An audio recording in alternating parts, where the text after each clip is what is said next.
Welcome to TC24 TV. నేను మీ దివ్య.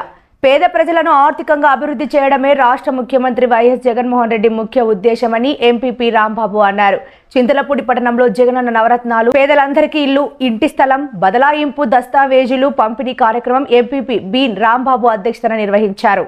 ఈ సందర్భంగా ఆయన మాట్లాడుతూ చింతలపూడి మండలంలో ఇళ్ల స్థలాలు రిజిస్ట్రేషన్ చేసి ఇవ్వడం శుభ పరిణామమని ఆయన అన్నారు.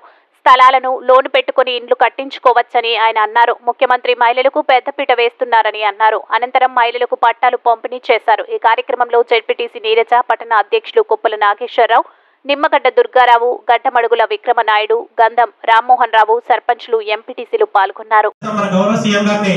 మళ్ళీ రాబోయే రోజు ఎలక్షన్ లో ఖచ్చితంగా మనం గెలిపించుకోగలిగితేనే ఏదైతే పేదల కోసం ఆయన చేస్తున్నారో రాబోయే రోజు ఏవైతే మన బెనిఫిట్స్ వస్తాయో అవన్నీ కూడా గౌరవ సీఎం గారు జగన్మోహన్ రెడ్డి గారు ఉంటేనే మన ఇంటికి మన వరకు చేరడానికి అవకాశం ఉంది. కాబట్టి మీరందరూ కూడా ఇక్కడ వచ్చిన అక్క చెల్లెలు అందరూ కూడా ప్రతి ఒక్కరు కూడా మీ స్థాయిలో పూర్తిగా మీ సర్కిల్లో ఉన్న ప్రజలందరితో కూడా విన్నవించడం జరిగింది. ఎందుకంటే ఏదైనా సరే చేసే కార్యక్రమం పారదర్శకంగా, ట్రాన్స్పరెంట్ గా చేస్తారని చెప్తా ఉన్నారు జగన్మోహన్ రెడ్డి గారు. అదే రకంగా ఈ రోజున ఇళ్ల పట్టాలు ఇవ్వడం జరిగింది. అలాగే ఇళ్ల పట్టాలు అంటే ఏంటి, దాని గురించి ఇప్పుడు మనకి ఎంపీపీ గారు క్లుప్తంగా చెప్పడం జరిగింది. అంటే గతంలో ఇళ్ల పట్టాలంటే అవి మన రిజిస్ట్రేషన్ భూములు కాదు, వాల్యూ ఉండే కాదు. ఇప్పుడు మీకు డైరెక్ట్ గా రిజిస్ట్రేషన్ చేసి ఇళ్ల పట్టాలతో ఇవ్వడం జరుగుతుంది. అంటే మన రిజిస్ట్రేషన్ భూమికి ఎంత వాల్యూ ఉందో ఇప్పుడు మీకు ఇచ్చే పట్టా కూడా అంతే వాల్యూ ఉంటుంది. ఎవరో ప్రభుత్వం ఇచ్చే భూమి ఇదివరకులాగా ఏదో అసైన్మెంట్ ల్యాండ్ అలాంటి భయపడాల్సిన అవసరం లేకుండా డైరెక్ట్ గా జగన్మోహన్ రెడ్డి గారు మీకు రిజిస్ట్రేషన్ చేసి ఇవ్వడం జరుగుతుంది.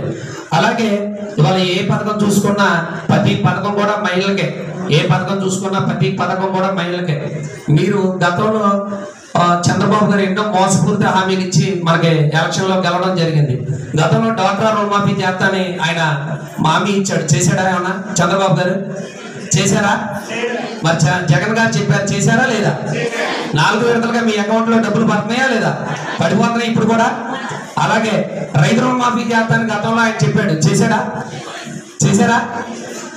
అలాగే మీ బంగారాలన్నీ బ్యాంకుల్లో తాకట్టు పెట్టండి, నేను రాగానే ఇడిపించేస్తాడు. ఏమన్నా ఇడిపించి ఇచ్చాడా చంద్రబాబు గారు? మీకు ఏమన్నా